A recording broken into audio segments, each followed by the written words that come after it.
घेतलेली नाही.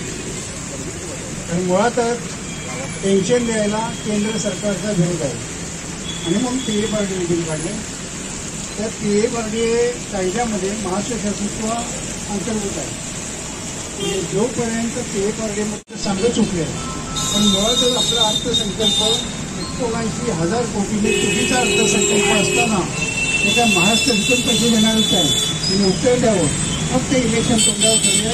तुमच्या आमच्यासारख्या 14,17,00,000 लोकांना त्यांनी फसवले. मुख्यमंत्र्यांनी दिलेला शब्द पाळलेला नाही. म्हणून आपण एक दिवसाचा विलंब केला तरी वेळ द्या म्हटलं तर आपण वेळ दिली. कारण विधानसभेमध्ये त्यांनी घोषणा दिली होती की जुन्या पेन्शन योजनेसाठी सुधारित नवीन पेन्शनचा आम्ही लागू करतो.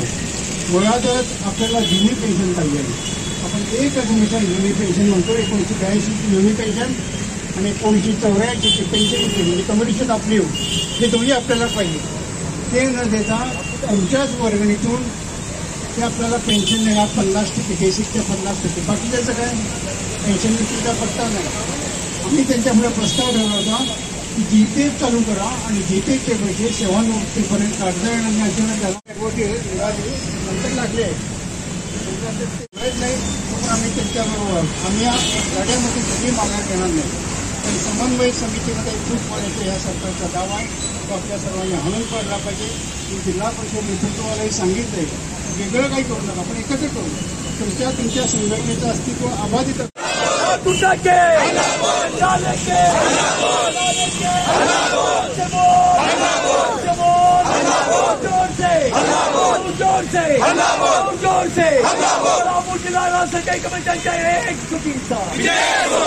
समन्वय समितीच्या एकजुटीचा सर्व धंद्यातील कर्मचाऱ्यांच्या एकजुटीचा धन्यवाद.